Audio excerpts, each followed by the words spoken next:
Darjeeling 2030. Darjeeling is a complex hill society where settlement safety, water security, waste management, tea-based livelihood, and tourism associated with youth employment are tied together by geography.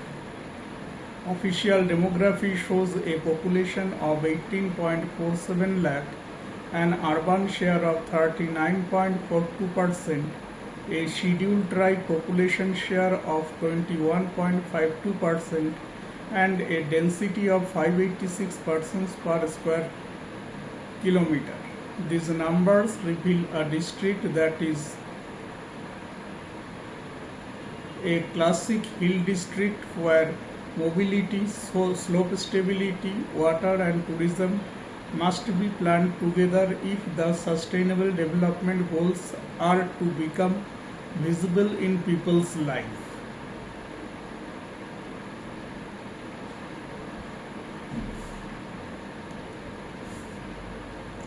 The proposed 5-year development investment of 8,500 crore rupees should therefore be treated as a hill resilience and livelihood mission. The first requirement is rupees 1700 crore for slope protection, drainage, water and waste systems. Drainage is a matter of settlement safety. Poorly managed runoff weakens slopes, damages roads, worsens landslide risk, and disrupts daily life. Reliable water supply, sewerage, and scientific waste handling are equally central because hill towns face seasonal pressure from tourism, dense settlement pockets, and fragile ecosystem. The second investment of 15,130 crore should support the tea tourism diversification and destination services. Darjeeling's economy cannot depend only on traditional tea or unmanaged tourism. The tea economy needs value addition, worker welfare, tourism linkages, and local enterprise. Tourism needs better destination management, clean public spaces, local guides, homestays, cultural circuits, and environmentally responsible services. The goal should be to ensure that visitor economy generates income for tea workers, women's group, youth entrepreneurs, transport operators, and local producers rather than concentrating benefit in a narrow set of business.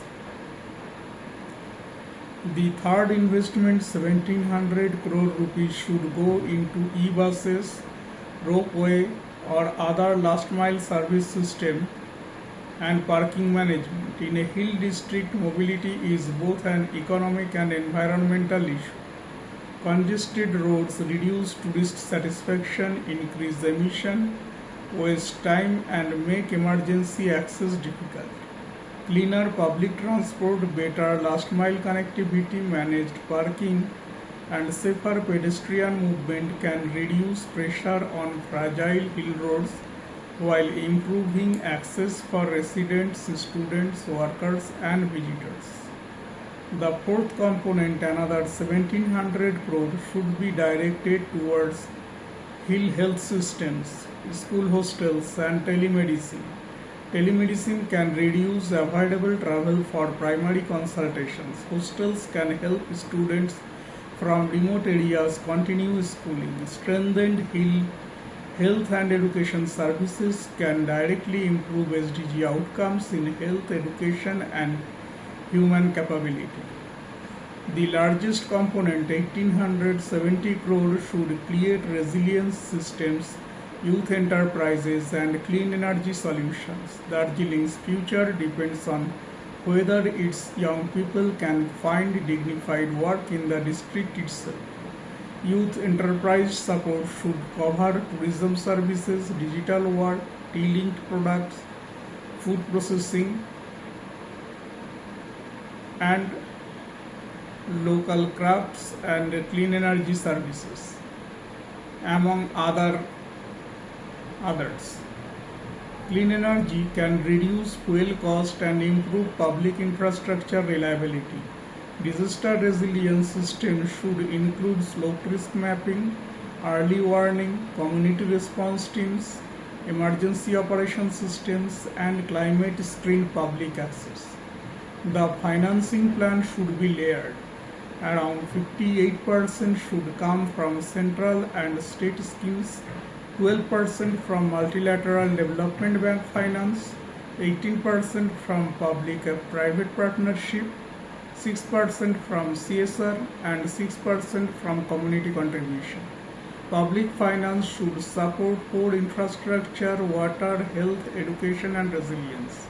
Multilateral finance should focus on climate resilient hill systems. PPPs should be used in tourism, mobility, parking, destination services, and clean energy systems where revenue or service contracts are measurable. CSR should support worker welfare, digital learning, telemedicine, and youth skilling. Community contribution should mean participation, monitoring, local maintenance, and institutional ownership through women SHGs, worker groups, tourism associations, and ward committees. The human condition impact of this plan can be large and measurable. With a population of 18.47 lakh, the district should target direct livelihood improvement for at least 3 lakh people by 2030 through tourism, tea-linked services, youth enterprises, clean mobility, local processing, and homestays. Poverty reduction should be pursued through a target of at least 75,000 households gaining higher and more stable income, with tourism-linked and tea-linked household earnings rising by 25 to 35% in supported clusters. Food security should improve through better water reliability, local food enterprises, kitchen gardens in vulnerable settlements, and stronger local markets, with at least 1 lakh households benefiting from reduced livelihood seasonality and improved purchasing power. Health outcomes should improve by providing reliable water in priority settlements, scientific waste handling in hill towns, telemedicine-linked primary care, and safe emergency access, with avoidable health travel time reduced by at least 35% in remote service areas.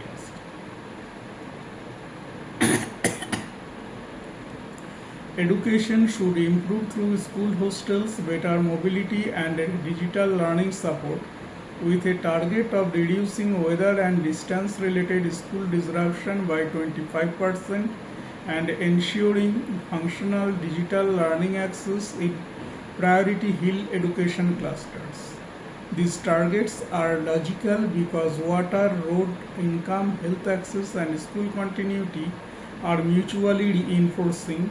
When one improves, the others become easier to sustain.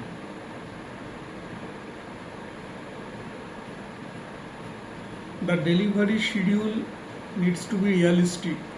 The year 26-27 should be used for geotechnical and service audits. A hill district cannot afford poorly designed infrastructure. The period 27 to 29 should focus on mobility and wash rollout, including slope protection, drainage, water, waste, e-bus systems, and critical public services. The period 29 to 31 should focus on tourism and enterprise scaling so that infrastructure investments translate into employment, incomes, and local revenue. The principal stakeholders should be the district administration, hill urban bodies, transport agencies, tourism bodies, and community institutions. Thank you.